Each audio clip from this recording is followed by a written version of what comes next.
ఏమన్నా వాస్తవంగా లిక్కర్ కుంభకోణం అంటే బికాజ్ ఆఫ్ విజయసాయి రెడ్డి ఇదంతా జరిగింది, అది ఓపెన్ సీక్రెట్. కాబట్టి ఇక కథ కొత్త మలుపులు తిప్పేటటువంటి ప్రయత్నం జరుగుతుంది. మేబీ ఎక్స్పర్ట్స్తో మాట్లాడిచ్చి ఇక్కడ వీళ్ళు నేను అనుకోవడం ఏంటంటే ఒక ట్రాప్ ఏం చేస్తున్నారంటే ఇట్లాగ ఇవన్నీ రాశాక మ్యాజిస్ట్రేట్తో అడిగిస్తారు.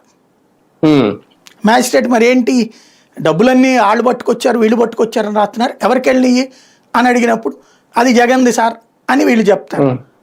మరి ఎందుకు అరెస్ట్ చేయలేదు అంటే అదిగో మ్యాజిస్ట్రేట్ గారు చెప్పారు కాబట్టి అరెస్ట్ చేశాం, మేముగా చేయలేదు అంటే జగన్ మీద మేము ప్రతీకారం తీర్చుకోలేదు, కోర్టు ద్వారా అడిగిద్దాం, వీళ్ళ వాదనల ద్వారా ఈ డబ్బులు వాళ్ళు తిన్నారు ఈ డబ్బులు వాళ్ళు తిన్నారు ఇందులో జగన్ పంపించారని వాదిస్తారు. మరి జగన్ ఎందుకు పెట్టలేదని కోర్టు అడగాలి, చేయబోతున్నాం సార్ అంటారు. అప్పుడు అదిగో కోర్టు అడగడం మూలంగా జగన్ అరెస్ట్ చేస్తున్నారు, అంతే తప్పించి కక్ష సాధింపులు కాదు అయింది అని అప్పుడు అరెస్ట్ చేసి చంద్రబాబు ఏ సెల్లో అయితే ఉన్నారో అదే సెల్లో 58 రోజుల పాటు ఉంచాలి అన్నటువంటిది ఒక కసిపూరితమైనటువంటి ప్లాన్.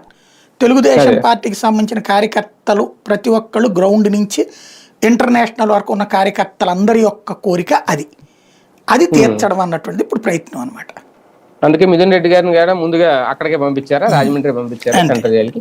సార్ ఒకటి ఇప్పుడు మిథున్ రెడ్డి సిట్టింగ్ ఎంపీ, ఆయన కూడా ఓకే ఈయన మాజీ మంత్రి సీఎం అలాగే ఎమ్మెల్యే పులివెందుల ఎమ్మెల్యే జగన్మోహన్ రెడ్డి అంటే టెక్నికల్ గా కానీ లేదంటే లీగల్ గా కానీ ఇలాంటి వాళ్ళని అరెస్ట్ చేసినప్పుడు, ఎందుకంటే ఇంతకుముందు చంద్రబాబు నాయుడు గారిని అరెస్ట్ చేసినప్పుడు ఇది అరెస్ట్ చెల్లదని గవర్నర్ అనుమతి తీసుకోవాలి ఇలా రకరకాలు తీసుకొచ్చారు కదా, తర్వాత వీళ్ళ అనుమతులు తీసుకున్నారు.